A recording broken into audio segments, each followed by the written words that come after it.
If you've ever watched your partner do something small in public and then look you straight in the eye and deny reality, this story is for you. Not because it's entertaining, because it's instructive. Disrespect rarely starts with a screaming match. It starts with a test, a shrug, a joke at your expense, a line crossed, followed by a calm voice telling you you're imagining it. The practical focus here is simple: how to spot the moment your relationship quietly switched from partnership to power game, and how to respond without losing your dignity, your peace, or your resources. No endless talks, no chasing, just clear boundaries, fast consequences, and decisions that change the playing field. I heard Lauren laugh in a way she never used around me in public. Not her polite little work wife laugh. Not her social smile. This was loose, comfortable, almost private. The kind of laugh you don't give away unless you feel safe with the person across from you. I stood on the rooftop terrace with a club soda in my hand, looking out over uptown Dallas. Lights, glass, money pretending it was effortless. A jazz trio was playing near the bar, and the whole event smelled like expensive cologne and corporate ambition. That laugh pulled my head around. Lauren was sitting on Tyler Reed's lap, not leaning near him, not accidentally bumped into him. On his lap, her arm was draped over his shoulder like it belonged there. Her fingers were tracing the front of his jacket like she'd done it 100 times. Tyler, marketing guy, permanent smirk, rules for other people energy, had his hands placed like this was normal, like the world had signed off on it. And the circle around them? People were doing that thing adults do when they don't want trouble. Eyes sliding away, conversations suddenly louder, everybody pretending they didn't see it while hearing every word. I didn't feel hurt. I felt something colder, a clean, silent click in my head. I walked through the crowd like I owned the place, because I did. I ran operations. People knew me. I didn't need a spotlight. I was the guy who made sure the light stayed on. I stopped in front of Tyler. Stand up. Tyler blinked like I'd interrupted his favorite show. Miles, man. Stand up. Lauren didn't move. She stayed right where she was, like she wanted to see how far I'd go.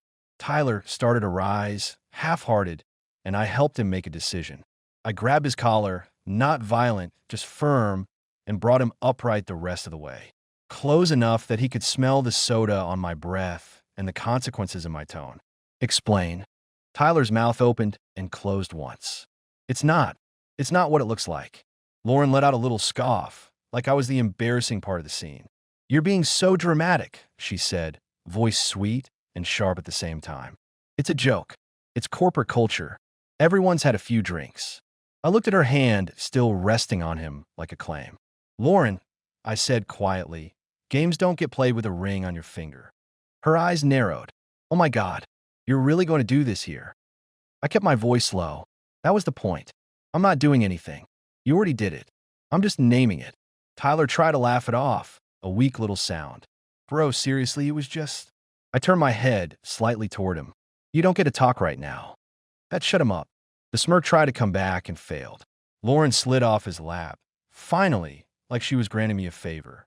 Then she leaned in toward me with that calm face she saved for public situations. You're making a scene, she whispered. Relax.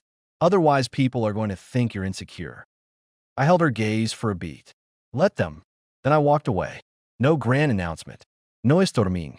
Just a clean exit. I left her on that roof with her jazz, her cocktails, her little audience pretending not to watch. If I'd known where it was headed, I would have called a driver and saved myself the trouble of sharing air with her on the way home. The elevator ride down was quiet. Not sad quiet. More like two strangers who realized they didn't speak the same language anymore. In the parking garage, Lauren clicked her heels toward my car like she was marching to a meeting. She climbed into the passenger seat and folded her arms. I started the engine. The cabin lights faded. The city hummed outside. She broke first. You embarrass me. Ich glanced over. Komm. You did that on your own. She let out a laugh, short, annoyed. Oh, please. Tyler's like that with everyone. It's marketing. They're all touchy. You don't understand the vibe. The vibe. I repeated like I was tasting something spoiled. Yes, the vibe. Everyone was relaxed. And you show up like my dad. I showed up like your husband. She rolled her eyes hard. There it is. The ego. The possessive thing. I kept the car steady. Not ego. Observation. Lauren tilted her head, looking at me like I was the one performing. You've been tense lately. People notice. You need to lighten up. Interesting, I said. You're worried about what people notice. Not what I just watched with my own eyes. She threw her hands up. Because you're twisting it. It was harmless. Harmless doesn't need a script, I said. That looked practiced. Her jaw tightened. You're paranoid. I gave a small shrug. No, I'm just not slow. That earned me silence, the kind meant to punish. She stared out the window the rest of the drive like I was an Uber driver who'd taken a wrong turn. Back at our townhouse in Uptown, she got out first and walked inside without waiting for me. No apology. No check-in. Just distance, like she was training me to accept scraps. I didn't follow her upstairs. I locked the door, set my keys in the bowl, and stood in the kitchen for a moment listening to her move around above me. Then I made my first move without asking permission. I took the guest room bedding out of the hall closet and carried it into the spare room downstairs. Not as drama, as a boundary made physical. When Lauren came down later, she stopped at the doorway and stared at the folded sheets in my arms. What's that? My bed for tonight. She blinked.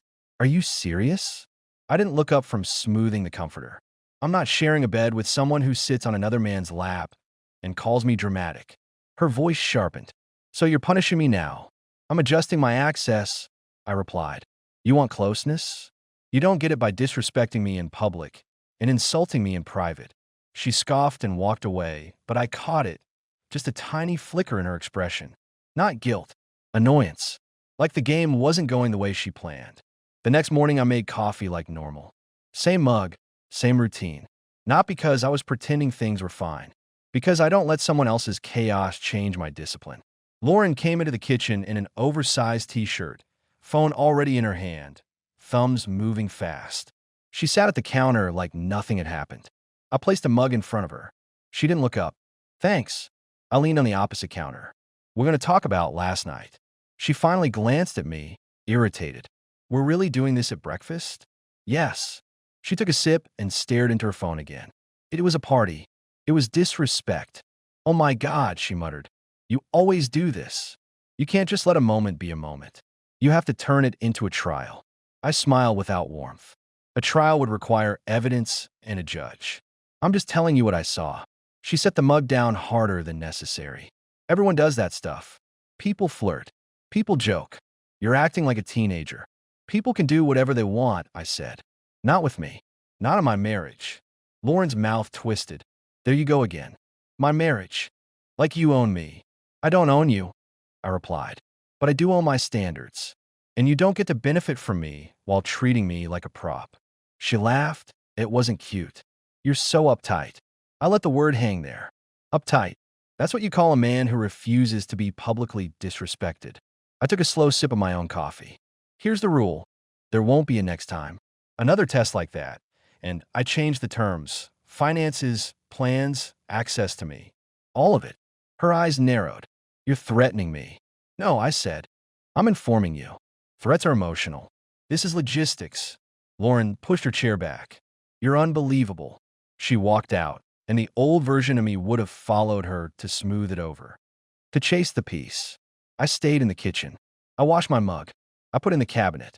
Then I opened my laptop and started making a list, not of feelings, but of facts I needed. Because the way she'd spoken, the way Tyler had frozen, the way she'd called it a joke, it didn't smell like a one-off. It smelled like comfort. Late afternoon, there was a knock at the front door. When I opened it, a woman stood there with a posture that said she'd cried in private and put herself back together in public. Mid-30s, dark hair pulled back tight. No makeup tried to sell a story. Just eyes that looked tired of pretending. Nora Blake, she said. Tyler's wife. I didn't invite her in right away. I kept my hand on the door, my body blocking the entry. What can I do for you? Her gaze flicked past me to the hallway. I need to talk to you. Alone. I'm alone, I said. Talk. She inhaled once, controlled. I think your wife and my husband have been crossing lines for a while. I didn't react outwardly. Inside, that cold click turned into something sharper. I don't take I thing as a fact, I replied. What do you have? Nora nodded like she respected that.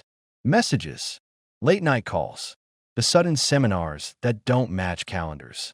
The way he smiles at his phone like he's 14. The way notifications vanish.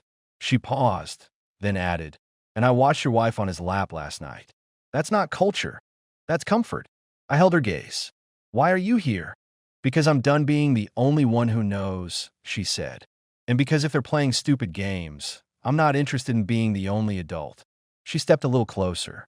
Her voice softened. "Sometimes the only way people learn is when the consequences hit from both sides." Then she did something that told me a lot about her state of mind. She reached out and touched my shoulder. Light, casual, testing. Her eyes searched my face like she was offering an option. "If they cross the line," she said, "why should we stay on this side of it?" I didn't flinch.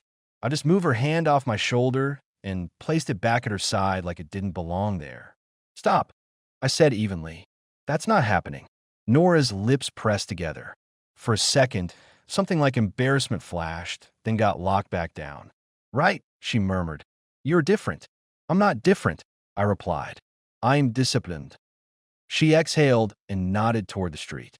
"Can we meet somewhere tomorrow? I can bring what I have. You want to see it?" I considered. Then I opened the door wider. Not to invite her into my life, but to end the conversation cleanly. "Tomorrow. Public place. Noon," I said. "And Nora, don't do that again." Her eyes held mine. "Understood." She walked away without looking back, and I stood there watching her car pull off. That was the first witness. The first external confirmation that this wasn't my imagination. And it came with a second problem. Nora wasn't stable. Not dangerous. Just desperate enough to make bad offers. Which meant I needed to stay ahead of everyone in this mess. That evening, Lauren came home later than usual. Before she even got in, I heard her laugh outside, through the front door, muffled with someone on speaker. She ended the call before she walked in.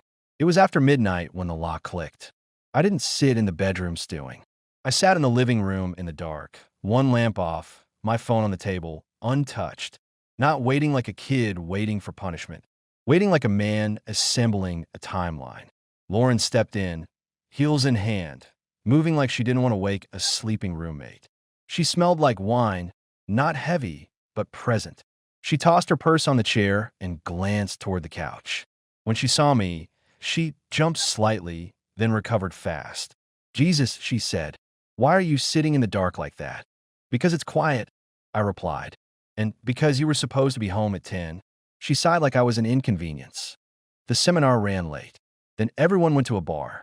It was nothing. I watched her pull out her phone and start scrolling immediately, like she needed a shield. "Where was the seminar?" I asked. She hesitated a beat. "Downtown." "Which hotel?" Another pause. "I don't remember." "Interesting," I said. "You remember your bar order, but not the hotel." Lauren snapped her head up. "Are you interrogating me right now?" "I'm asking direct questions," I replied. "Because you ignore my calls." She rolled her eyes. "I was busy. I can't babysit your anxiety." I let that land. Anxiety. That's what she called basic accountability. I leaned forward slightly. "Was Tyler there?" Lauren's mouth opened, then closed. A microsecond where the truth almost showed itself. "Maybe," she said. "I don't know who stayed." I nodded slowly. "Got it." She started to walk past me toward the stairs. I dropped the next piece like a weight on a table. "Nora came by today." Lauren stopped. Then she turned back with an expression that wasn't fear. It was amusement. "Oh," she said, dragging the word out. "She did." I stood up slow, controlled. "You're not surprised?" Lauren's smile widened just a little. "Why would I be? Nora's been doing her little routine for months." "Let me guess, she came in looking sad, got close to you, talked about consequences." Her eyes flicked to my shoulder like she was checking something. "Did she touch you?" Lauren asked, voice light, almost playful. "Did she offer you the we're both wrong spouses thing?" That did it. Not because she guessed it, because she guessed it perfectly. That meant she knew Nora, not as a stranger, as a known variable in a game she'd been playing. I took a step closer. "You really thought you could keep running this?" Lauren tilted her head. "Running what?" "This whole setup," I replied. "You act sloppy in public, then tell me I'm dramatic. You disappear, then call me anxious. You predict what Tyler's wife says before I say it. So tell me, did you think I wouldn't notice? Or did you want me to? For the first time, Lauren's mask slipped, just for a fraction of a second. A small, satisfied smile, like a kid who finally got a teacher to snap. Then it was gone, replaced by a shrug. You're exhausting, she said. If you can't handle a confident woman, just say that. I stared at her, and something inside me went quiet. Not sadness, not rage, clarity. Go upstairs, I said. Lauren blinked. Excuse me. Go upstairs, he repeated. I'm not doing a late-night debate with someone who treats honesty like a hobby. She scoffed, but she went. And when her footsteps faded, I didn't sit down and spiral. I didn't text her. I didn't call friends to complain. I picked up my phone and sent one message to Nora. Tomorrow, noon, bring everything. Lauren tried her first soft reset the next morning.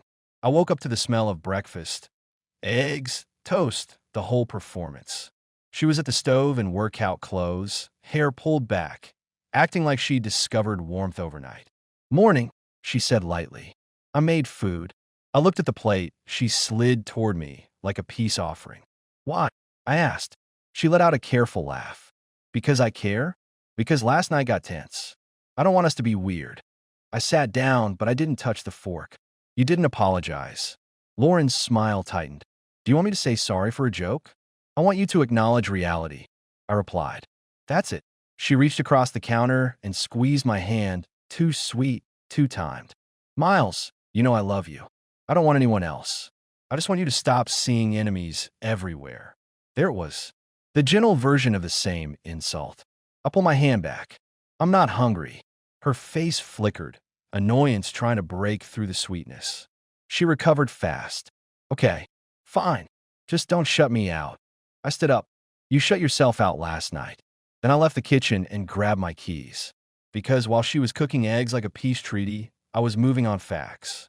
At noon, Nora met me at a small cafe off a busy street. Bright windows, too many people for drama. She had a folder in her bag like she'd been waiting her whole life to hand it over. She slid into the booth across from me. Thank you for meeting, she said. Her voice was flat now, controlled. I'm here for data, I replied. Not bonding. Nora nodded. Fair. She opened the folder and slid the first stack across. Screenshots. Long threads. Not dirty. Not explicit. Words. Familiar. Intimate. The kind of tone two people use when they've already made each other comfortable. A photo of them at a bar near a downtown hotel. Lauren angled away from the camera. Tyler close enough that the space between them looked optional. Timestamps. Late-night messages. Calls logged and deleted. Then one page that made me breathe out through my nose. A seminário invite por lhe formater. Generique no real agenda. Nora had checked it. No listing. No schedule. Nothing. It doesn't exist, Nora said quietly. He used it first. Then she started using it too. I stared at the paper and felt the last little hope evaporate. Not that I've been clinging to romance. I've been clinging to the idea that my wife wasn't actively managing two realities. Nora watched me carefully. So, she said, what are you going to do? I closed the folder. I'm going to stop funding my own disrespect. She leaned in slightly. If you want, I can. I lifted a hand. No, don't try to join my decisions. You handle your side. I'll handle mine. Nora sat back, and for the first time I saw something like respect in her eyes. Okay, she said. Just don't let them twist this on you. They already tried, I replied. It didn't work. When I got back to work, I didn't hide. That was my move, right in the building where Tyler liked to act untouchable. I walked straight to the marketing floor. People looked up, quiet. That corporate silence that means, oh, something's happening. Tyler was by a glass wall, laughing with two coworkers like he hadn't been lifted by the collar 48 hours ago. He saw me and froze. I didn't raise my voice. I didn't posture. I stepped close enough that only he could hear, but everyone could see the distance shrink. Tyler, I said, come as a weather report. You and I are done speaking unless it's about work. You don't approach my wife. You don't message her. You don't sit near her at events. If you test that, I'll make sure every interaction you have with operations gets slow, documented, and expensive. Do you understand? His throat moved. Miles, come on. Do you understand? I repeated, still quiet. Tyler forced a nod. Yeah. I held his eyes one more second. Good. Then I turned and walked away. No threats that would get me in trouble. Just a clear boundary and an operational reality he could feel. People whispered behind me. Let them. That afternoon, Lauren texted me. Sweet. Soft. 2 heart emojis like we were in college. Can we reset tonight? I miss you. I stared at the message for a moment and felt nothing. I texted back one line. We can talk when you're ready to tell the truth. That night, she tried the second version of the illusion. Not the breakfast routine. Something bigger. She came home early, dressed nice, hair done, energy bright. She set a bag on the counter. I got you something, she said. I looked at the bag. No. She blinked. No what? No gifts. No performances. You don't buy your way back into respect. Lauren's smile twitched. You're being dramatic again. I walked past the bag and opened my laptop at the kitchen table. What are you doing? She asked. Changing the structure, I replied. Her eyes narrowed. What does that mean? It means you don't get shared access while you're running a second life, I said, still looking at the screen. We're separating finances. Lauren laughed like I'd told a joke. You can't just do that. I finally looked up. Watch me. And I did. I moved my direct deposit to my personal account. I paused the joint auto payments. I froze the shared savings transfers. I limited exposure. Adult steps. Real steps. Not petty. Not emotional. Lauren's face shifted as she realized this wasn't a fight she could win with tone. You're controlling, she snapped. This is financial abuse. I gave a small, tired smile. No, this is risk management. You're free to do whatever you want. You're not free to do it with my money. She stepped closer, voice turning syrupy again. Miles, come on. We build a life. Don't blow it up over rumors. Rumors don't come with time stamps, I replied. And your own mouth gave you away last night. Lauren's jaw tightened. So you're choosing to believe Tyler's wife over me. I'm choosing to believe patterns, I said. And I'm choosing to believe my eyes. She crossed her arms. What do you want? An apology? Fine. I'm sorry you felt embarrassed. I leaned back slightly. That's not an apology. That's you trying to make my reaction the problem. Lauren's tone hardened. Because it is the problem. You're rigid. You're cold. No wonder people don't feel comfortable around you. There was again, her angle showing through. Not, I messed up. More like, I'm the obstacle to her lifestyle. I reached into a folder on my laptop bag and slid a printed page across the table. The fake seminar invite. Lauren glanced at it, then looked up fast. Where did you get that? Doesn't matter, I replied. What matters is you used it. Her lips parted. Then she closed them and tried to regroup. You're spying on me now, she said. No, W. I'm exiting you. She stared at me like she didn't understand the language. You don't get to rewrite reality and keep comfort, I continued. Pick one. Lauren's face went still. The mask came on tight. Fine, she said quietly. If you want to play hardball, we can play. I nodded once. That's what you've been doing. I'm just catching up. And that's when she made her countermove. The next day, she showed up at my office. Not to talk privately, to perform. She walked in with that calm smile, greeted people like she owned the floor, and stopped by my glass office door. A couple of coworkers slowed down, pretending to be busy while listening. Lauren leaned against the frame. Hey, she said sweetly. Can we grab lunch? Just you and me. I didn't stand. I didn't smile. Not today, I replied. Her eyes flicked toward the hallway, making sure the audience was there. Why are you being like this? She asked louder. I'm trying to fix things. I kept my voice even. Fixing requires honesty. Lauren's tone sharpened just slightly. So you're going to punish me forever? I leaned forward, elbows on the desk. This isn't punishment. This is separation. There's a difference. Her face tightened. You're really going to do this publicly? You brought it here, I replied. I'm just not hiding. She took a breath, then shifted into her favorite role. The reasonable woman dealing with the impossible man. Everyone, she said, glancing at the hallway. I'm sorry if my husband's mood has been intense. We had a misunderstanding. I stared at her like she'd just offered me a glass of warm milk. Then I stood up and opened my office door wider. Lauren, I said clearly, still calm, you don't speak for me, and you don't perform in my workplace. Her smile froze. I turned to my assistant, Sandra, a sharp woman in her 40s who didn't play games. Sandra, can you walk Lauren to the lobby? Sandra didn't hesitate. Sure. Lauren's eyes widened. Miles, are you serious? I stepped closer, still controlled. Dead serious. You want to talk? You do it like adults with the truth at home. Not here. Not as a show. Lauren's cheeks flushed. The hallway went quiet. Sandra stepped beside her. This way. Lauren looked at me like she wanted me to fold. Like she expected me to protect her comfort, even now. I gave her one last line, quiet enough that only she could hear. You don't get stage time in my life anymore.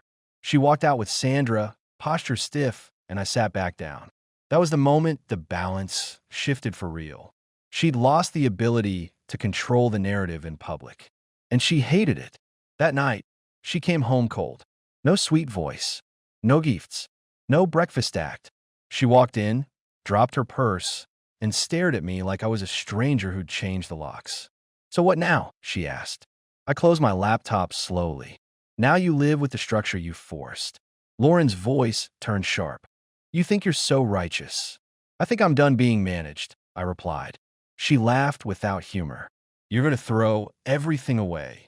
I'm not throwing anything, I said. I'm retrieving myself. Lauren stepped closer, eyes narrowed. You don't have proof of anything. I nodded toward the folder on the table. Edo. Her eyes flicked down, then back up. So what?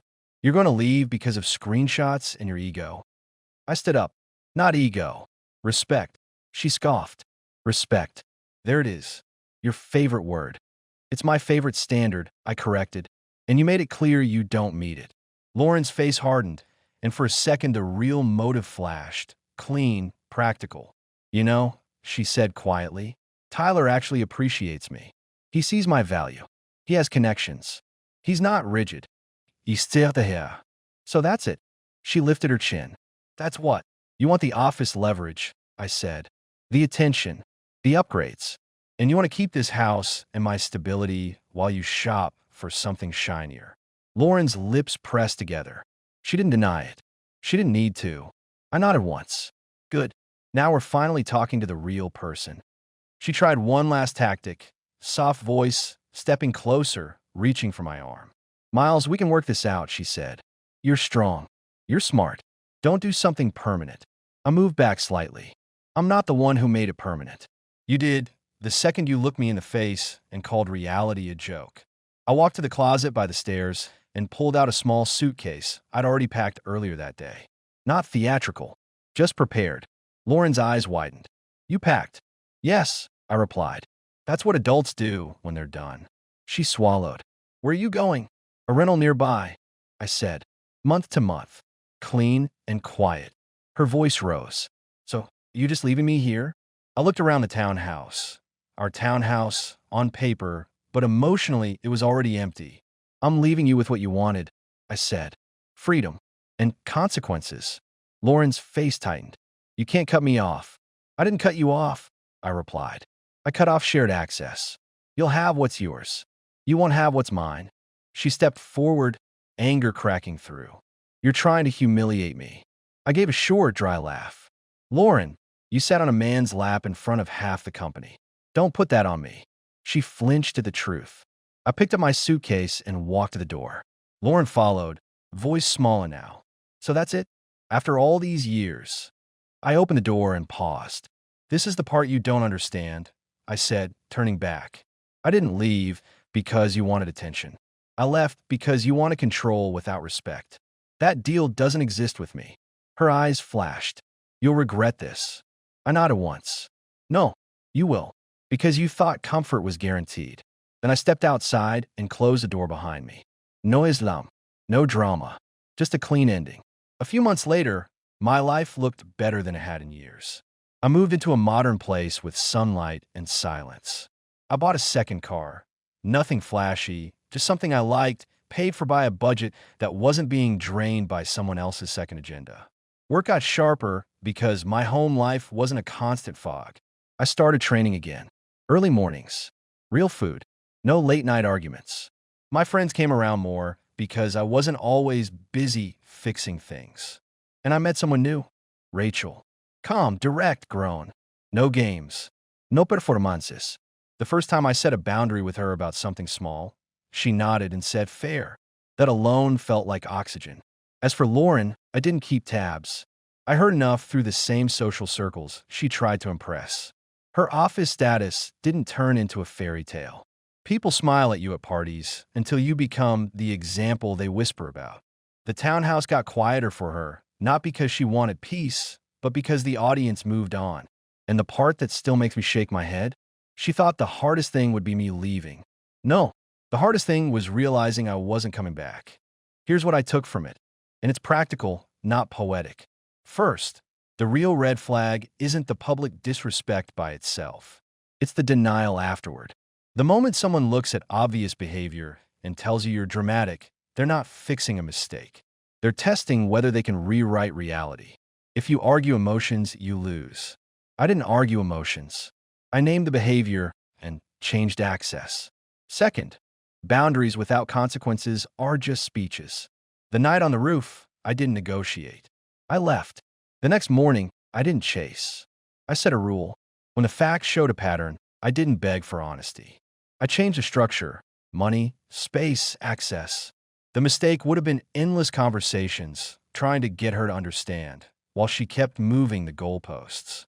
Third, do not let someone drag you into public theater where they control the script. Lauren tried it in my workplace. I ended it on the spot, calmly, with a witness. If I tried to be nice there, I would have taught her she could manage me anywhere. Respect is the base. Not romance. Not history. Not comfort. If someone wants comfort while treating you like a prop, the strongest move isn't anger. It's a clean, adult exit and a life rebuilt on your terms.